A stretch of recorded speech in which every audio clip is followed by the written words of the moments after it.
शक्ति रियासत छत्तीसगढ़ की रियासतों के क्षेत्रफल की दृष्टि से सबसे छोटी रियासत शक्ति थी। क्षेत्रफल कुल 138 वर्ग मील था।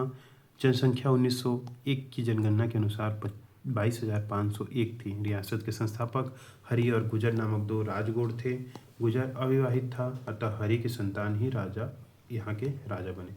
हरि और गुजर नामक दो राजगोड़ थे। उनकी वंश परंपरा चली। शक्ति का अर्थ ताकत, बलशाली राज्य है।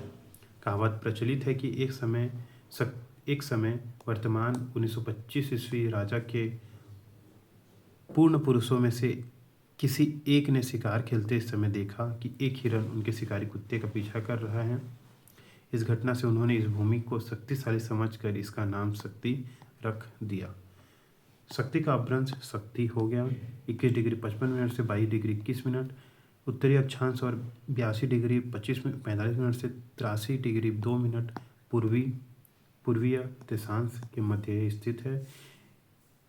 इसके उत्तर और पश्चिम में 30 गांव पहाड़ी भाग में हैं। वरई एकमात्र नदी इस क्षेत्र से बहती है। संबलपुर के राजा कल्याण शाह के सिपाही हरि और गुजर थे। संबलपुर के राजा कल्याण शाह के सिपाही हरि और गुजर थे। काठ, लकड़ी और खांडे तलवार से भैंस का सिर धड़ से अलग कर देने पर इन्होंने राजा को प्रसन्न किया। एक दिन में जितनी भूमि में हल चला सके वह हमें दे दी जाए, यह इनाम राजा से मांगा। दौड़कर इन लोगों ने इतना बड़ा चक्कर लगाया कि जिसके भीतर शक्ति रियासत है और लकड़ी का खांडा जिसके कारण यह राज्य प्राप्त हुआ अभी तक सुरक्षित है। दशहरे के प्रतिवर्ष इसकी पूजा होती है। हरि के देहांत होने के पश्चात ज्येष्ठ पुत्र तार माझी गद्दी पर बैठा। उसके पश्चात क्रमशः लाल साय, धन साय, बैजनाथ साय, दूध साय गद्दी पर बैठे। कलंदर सिंह के राज्य काल में रियासत को सामंतीय राज्य का दर्जा मिला। सन 1918 के अनुसार वहाँ की वार्षिक आय 81,052 रुपये थी। 1865 ईस्वी में छत्तीसगढ़ के अन्य देशी रियासतों की भांति शक्ति रियासत के राजा को भी एडॉप्शन सनद दिया गया। 1865 ईस्वी में छत्तीसगढ़ के अन्य देशी रियासतों की भांति शक्ति रियासत को भी एडॉप्शन सनद दिया गया। राजा के एक्नॉलेजमेंट ऑफ फियलिटी पर हस्ताक्षर कराया गया। वार्षिक टकोली समय पर देना स्वीकार किया गया। यहाँ के शासक की उपाधि राजा की है। उसे किसी प्रकार की सेल्यूर की पात्रता नहीं था।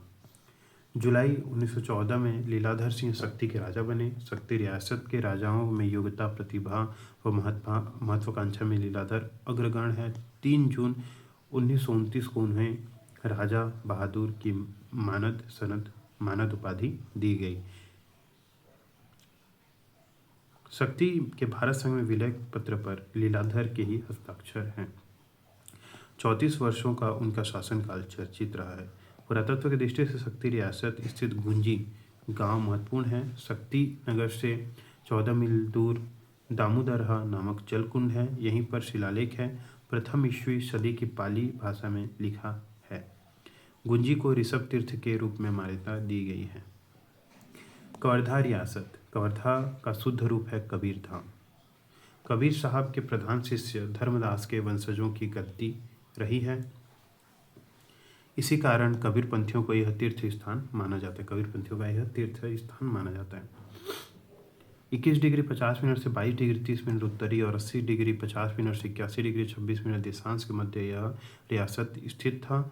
798 वर्ग मील क्षेत्रफल और 57,000 जनसंख्या थी। रियासत का आधे से अधिक भाग पहाड़ों व जंगलों से आच्छादित था।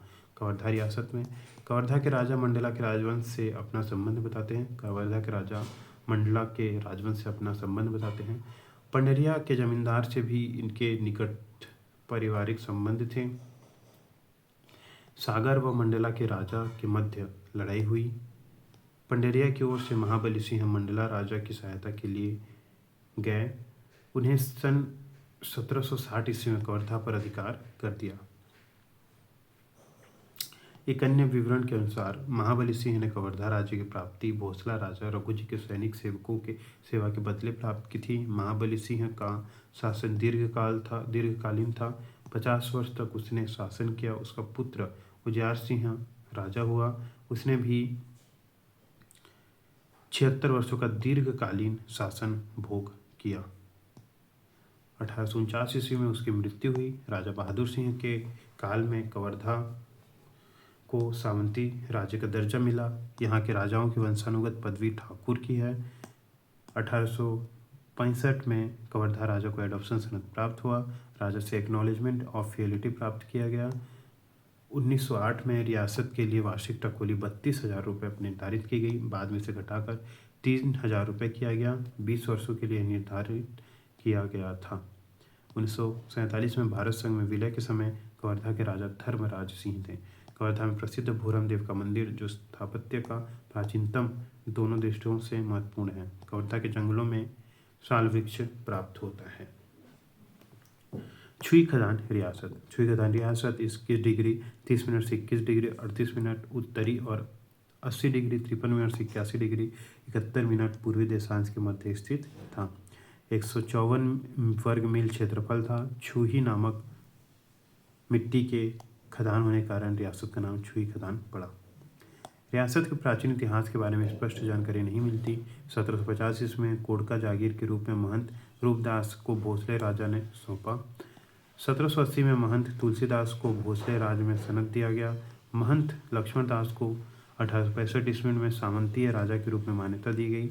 1887 ईस्वी में उनका देहांत हो गया। वे परम धार्मिक, उदार, न्यायी एवं प्रजापालक थे। वे अच्छे कवि भी थे। तुलसीदास ने कोडका के स्थान पर छुई खदान को राज्य की राजधानी बनाया। 1903 में महंत भूधर किशोरदास, जो अल्पवयस्क थे, गद्दी पर बैठे।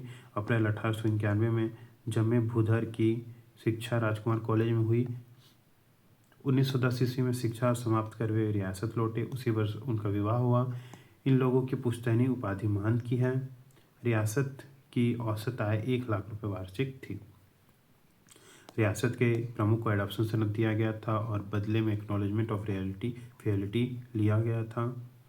12,000 रुपये वार्षिक टकोली रियासत की ओर से पटाया जाता था। 1908 ईस्वी में निर्धारण 3 वर्षों के लिए मान्य किया गया। कोडका रियासत की पुरानी राजधानी है। यहाँ पहले के राजाओं की समाधियाँ अब तक है। पुरानी गढ़ों के अवशेष भी हैं। बोरतरा में परपोड़ी के जमींदार का भाई डोमन शाह मारा गया था, जिसका सिर चबूतरे के नीचे गाड़ा गया था। सिंगनगढ़ कलचुरियों के काल में 36 गढ़ों में से एक था। गढ़ी का चिन्ह वहाँ दिखता है। 1947 में जब भारत संघ में छुई खदान रियासत का विलीनीकरण हुआ, तब ऋतुपर्ण किशोर दास ने विलय पत्र पर हस्ताक्षर किया था। सरगुजा रियासत 22 डिग्री 38 मिनट और 26 डिग्री 6 मिनट उत्तरी अक्षांश, 82 डिग्री 31 मिनट और 84 डिग्री 5 मिनट पूर्वी देशांश के मध्य स्थित सरगुजा रियासत का कुल क्षेत्रफल 6,089 वर्ग मील था। बंगाल के छोटा नागपुर कमिश्नर के अंतर्गत 1905 तक शामिल था। मैनपाट इस रियासत का दर्शनीय स्थल है। कन्हरदेव, रेन व महान मुख्य नदियां हैं। सरगुजा का प्रारंभिक इतिहास अस्पष्ट है। द्रविड़ सरदारों ने छोटे छोटे भाग पर अधिकार कर रखा था। आपस में इनमें लड़ाई होती रहती थी। पलामू जिले के कुंडारी के रक्षण राजपूतों ने लगभग 1700 वर्ष इन पर आक्रमण किया, अधीनता स्वीकार करने के लिए बाध्य किया। उदयपुर, जसपुर, कोरिया, चांग बखार के क्षेत्र पर इनका अधिकार हुआ। पटना, मुंगेर, मुर्शिदाबाद व दिल्ली की मुगल सेनाओं ने विभिन्न समय पर सरगुजा पर आक्रमण किया। 1758 में मराठा सेना ने सरगुजा पर आक्रमण किया और राजा को अधीनता स्वीकार करने के लिए बाध्य किया। 1792 ईस्वी में सरगुजा प्रमुख अजीत सिंह ने अंग्रेजों के विरुद्ध विद्रोह किया। अजीत सिंह की आकस्मिक रूप से मृत्यु हो गई और उसका तीसरा भाई लाल संग्राम सिंह गद्दी पर बैठा। अंग्रेजों ने हस्तक्षेप किया और संग्राम सिंह के स्थान पर अजीत सिंह के अल्पवयस्क पुत्र बलभद्र सिंह को राजा बनाया। बलभद्र सिंह के काल में पहली बार सरगुजा रियासत पर अंग्रेजों का प्रभुत्व स्थापित हुआ। 1818 ईस्वी में चतुर्थ मराठा युद्ध का अंत हुआ। सीताबर्डी की संधि के अनुसार सरगुजा का भाग ब्रिटिश नियंत्रण व अधिकार में अपनाया गया। सन 1820 में बालभद्र की निसंतान स्थिति में मर गए। अंग्रेजों की सहायता से अमर सिंह गद्दी पर बैठे। सन 1852 ईस्वी तक उनका शासनकाल चला। 1852 ईस्वी में इंद्रजीत सिंह गद्दी पर बैठे। 1882 ईस्वी में उनकी मृत्यु हो गई। राजा रघुनाथ सिंह के साथ अंग्रेजों ने निश्चित संधि की। 1899 ईस्वी में एक सनद तत्कालीन अंग्रेजी वायसराय लॉर्ड कर्जन ने सरगुजा राजा को सौंप दिया।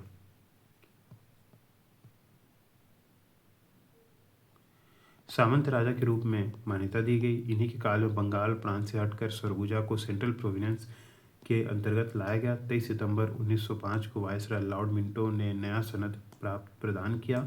2500 रुपये वार्षिक टकोली आगामी 20 वर्षों तक वार्षिक तय हुआ। सन 1917 में सरगुजा नरेश रघुनाथ शरण सिंह की मृत्यु के पश्चात रामानुज शरण सिंह राजा बने। अंग्रेजों को काफ़ी धन उपहार दिया गया। प्रथम विश्व युद्ध में पहुंचाई गई आर्थिक सहायता से प्रसन्न होकर commander of the British Empire की उपाधि दी गई। 19 दिसंबर 1947 को सरगुजा के तत्कालीन नरेश ने भारत संघ में विलय के पत्र पर हस्ताक्षर किए। मध्य प्रांत की धारा सभा में सरगुजा के महाराज रामानुज शरण सिंहदेव को मनोनीत किया गया। उदयपुर रियासत 1905 ईस्वी में बंगाल प्रांत से जिन 5 रियासतों को मध्य प्रांत से हस्तांतरित किया गया उनमें उदयपुर भी था। 22 डिग्री 23 मिनट और 22 डिग्री 47 मिनट उत्तरी और 83 डिग्री 2 मिनट से 83 डिग्री और 40 मिनट पूर्वी देशांतर के मध्य यह रियासत स्थित था। 1052 वर्ग मील का कुल क्षेत्रफल था। उदयपुर रियासत का इतिहास सरगुजा रियासत के इतिहास से जुड़ा हुआ है। रक्सेल राजपूतों ने जब सरगुजा जीता था तब उदयपुर का भाग उनके अधिकार में आया। सरगुजा राज परिवार का ही एक सदस्य यहाँ का शासक था। 1818 ईस्वी में अप्पा साहब भोसले ने संधि की शर्तों के अनुसार उदयपुर का भाग अंग्रेजों को सौंप दिया। कल्याण सिंह उस समय उदयपुर के राजा थे। वार्षिक टकोली उदयपुर राजा और उसके भाई हत्या के दोषी पाए गए और कारावास की सजा हुई।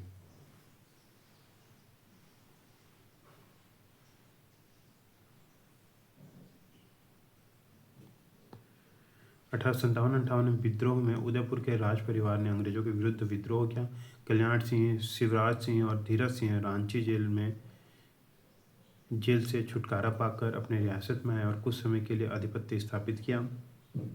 कल्याण सिंह धीरज सिंह की मृत्यु हुई। विद्रोही राजा शिवराज सिंह को रायगढ़ राजा देवनाथ सिंह की सहायता से पकड़ा गया और काला पानी की सजा दी गई। 1857-58 के काल में उदयपुर के पूर्व राजा व उसके भाइयों का विद्रोह ऐतिहासिक महत्व रखता है। छत्तीसगढ़ के अन्य रियासत भी उसका साथ देते तो राष्ट्रीय परिदृश्य में 1857-58 के काल का छत्तीसगढ़ भी चर्चित क्षेत्र होता।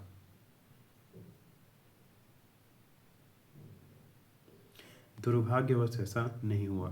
सन 1860 ईस्वी में सरगुजा नरेश के पुत्र लाल विंध्येश्वरी प्रसाद सिंह को अंग्रेजों ने उदयपुर के सामंत राजा बनाया। विंध्येश्वरी प्रसाद अंग्रेजों के भक्त थे। विद्रोह को शांत करने में उनकी भूमिका के कारण ही वे लाल से राजा बना दिए गए। राजा बहादुर व सितारे हिंद की 2 उपाधि उन्हें प्राप्त थी। राजा बहादुर व सितारे हिंद की उपाधि विंध्येश्वरी प्रसाद को प्राप्त थी। 1876 ईस्वी में उनकी मृत्यु हुई। पुत्र धर्मजीत सिंह उदयपुर के राजा बने। रामको नामक गांव को राजधानी बनाकर धर्मजयगढ़ नाम दिया। धर्मजीत सिंह उदयपुर के राजा बने। रामको नामक गांव को राजधानी बनाकर धर्मजयगढ़ नाम दिया। 1877 ईस्वी में तत्कालीन वायसराय लॉर्ड लिटन ने उन्हें विशेष सनद द्वारा राजा की उपाधि प्रदान की। सन 1900 ईस्वी में धर्मजीत सिंह की मृत्यु हुई। 1925 में पुत्र विहीनावस्था में राजा चंद्रशेखर प्रताप सिंह की मृत्यु होने पर पुनः सरगुजा रियासत के महाराजा के पुत्र चंद्रचूड़ प्रताप सिंह को उदयपुर का राजा बनाया गया। सरगुजा व उदयपुर के राजा निकट संबंधी थे। रियासत का भारत संघ में जब विलय हुआ तो उदयपुर के चंद्रचूड़ प्रताप का ही शासन था। सामंत राजा के रूप में वे स्थापित थे। सरगुजा समूह की रियासतों में उदयपुर का महत्वपूर्ण स्थान रहा। अब है जसपुर रियासत। मध्य प्रांत में 1905 में सम्मिलित जसपुर रियासत 20 डिग्री 17 मिनट और 23 डिग्री 15 मिनट उत्तरी तथा 83 डिग्री 30 मिनट 84 डिग्री 24 मिनट पूर्वी देशांश के मध्य स्थित था। 1948 वर्ग मील का क्षेत्रफल था। आधी जमीन पहाड़ी व आधी मैदानी है। ईब नदी प्रमुख नदी है। उत्तर से दक्षिण में को रियासत में वही है। इस नदी पर अनेक सुंदर जलप्रपात हैं। रियासत का प्रारंभिक इतिहास अपुष्ट स्पष्ट है। डोम शासकों का शासन था।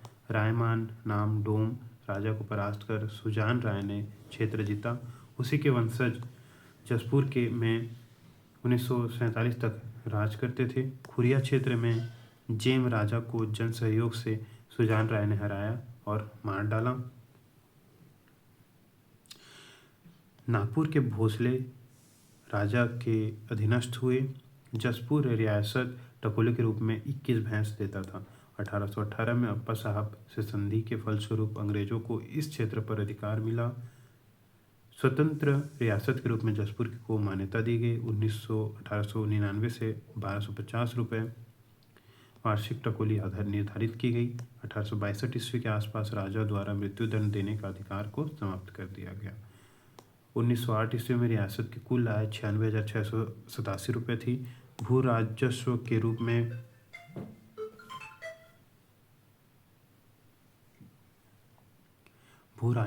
रूप में ही आय का लगभग आधा भाग प्राप्त होता था। खुरिया फरसबहार बंदरचुआ खेरताडीह के इलाकेदार रियासत के महत्वपूर्ण व्यक्ति हैं। रियासत में ईसाई धर्म का प्रचार धीरे धीरे बढ़ रहा था। 1908 ईस्वी में लगभग 16% ईसाई थे, ऐसा पुस्तक से ज्ञात होता है।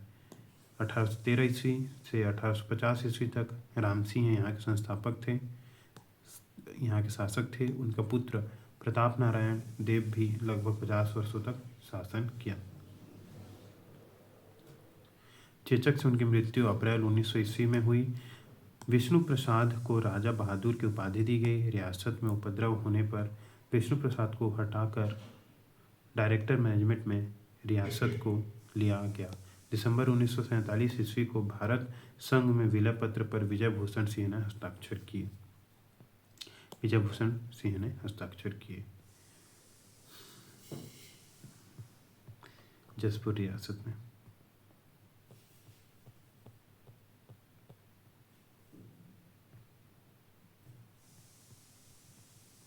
अब है कोरिया रियासत। 1905 ईस्वी तक कोरिया बंगाल प्रांत के छोटा नागपुर कमिश्नरी के अंतर्गत आता था।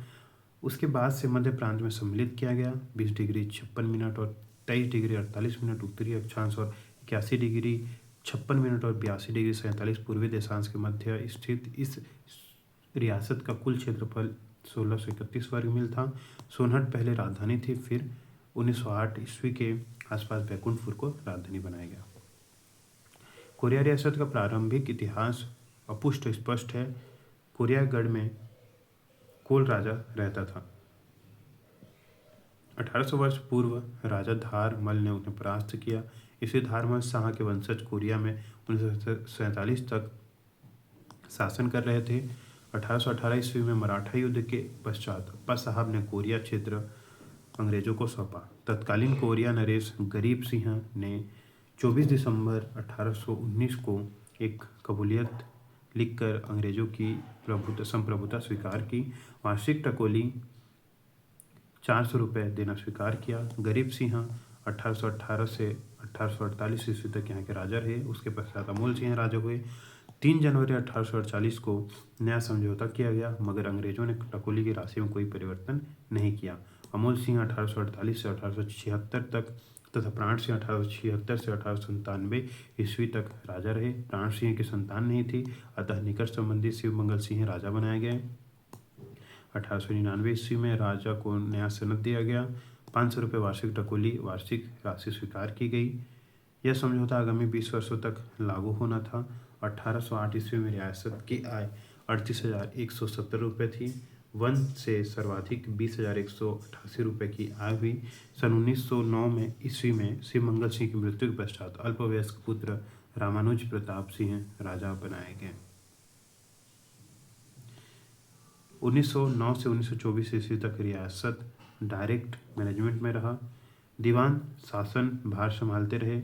रामानुज प्रताप सिंह का एक प्रगतिशील शासक थे। 1931 ईस्वी में गोल में सम्मेलन में छोटे राज्यों के प्रतिनिधि बनकर लंदन गए। पूर्व रियासतों के संघ के वे अध्यक्ष थे।